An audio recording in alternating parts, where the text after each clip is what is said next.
You said tonight would be different. You said you'd start. You said you'd finally do the thing. But here you are, again trapped in the same loop. The cursor blinks. Your coffee's cold. And that familiar guilt starts whispering, "Why can't you just do it?" You hate how easy it is to escape, how your fingers reach for the phone before you even notice, how your mind bargains. Just 5 more minutes. You're not lazy. You're not weak. You're fighting a brain that was wired for survival, not success.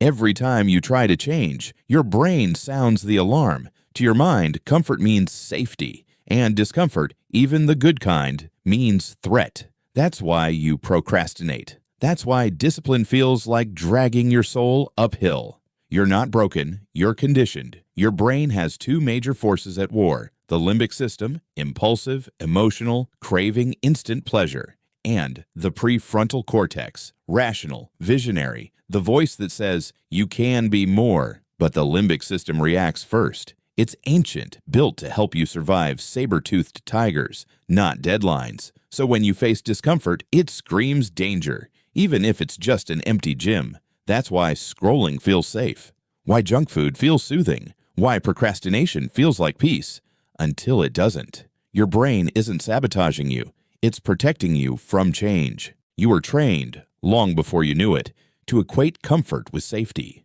Maybe when you were young, calm didn't last. Maybe rest always came before chaos. Maybe you learned that being on edge kept you ready.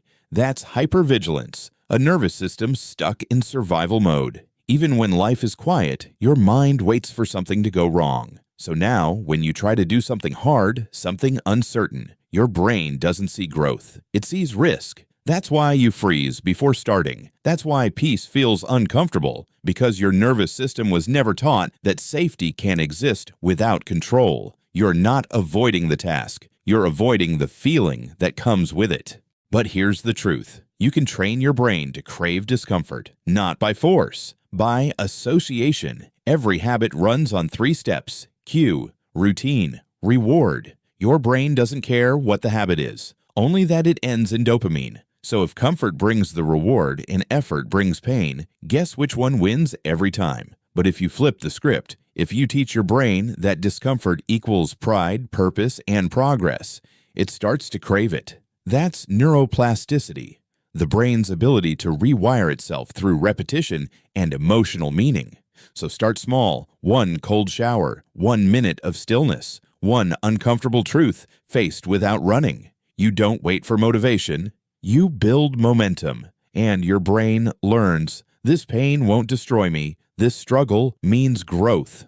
You've been chasing dopamine, but what you're really starving for is meaning. Dopamine isn't the reward. It's the signal that says, keep going. You're getting closer. It's not triggered by comfort. It's triggered by pursuit. So when you stop chasing cheap hits of pleasure and start chasing purpose, your entire reward system evolves. You stop needing validation. You start craving progress. That's how you make discipline addictive. Not by punishing yourself, but by feeding your brain the thrill of becoming. But to truly change, you must face the part of you that doesn't want to change. That's your shadow self, the side that clings to comfort, fear, and control. It's not your enemy. It's the part of you that once kept you safe. Ask it gently. What are you protecting me from? Because resistance is rarely rebellion. It's fear. Fear of failing again. Fear of being seen trying. Fear of discovering you're not enough. But when you face it, when you hold that fear instead of running, discipline transforms into healing. You stop fighting yourself. You start working with yourself. The hardest part isn't doing the hard thing. It's convincing your nervous system that you're safe while doing it. That's why routines matter. Why small consistency rebuilds trust. Because repetition tells the brain, we've been here before, and we survived. And slowly, safety expands. You stop saying, I'm trying to be disciplined, and start saying, I'm someone who follows through. That's not a mantra. That's identity, rewired through behavioral activation.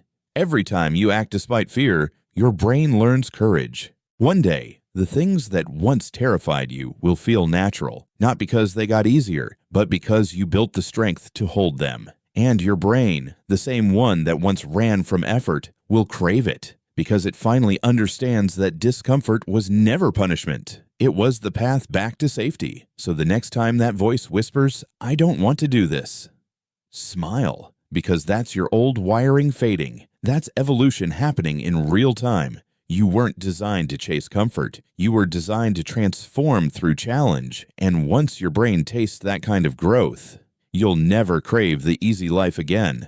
Subscribe, not because I said so, but because you're ready to rewire your mind and do the hard thing, the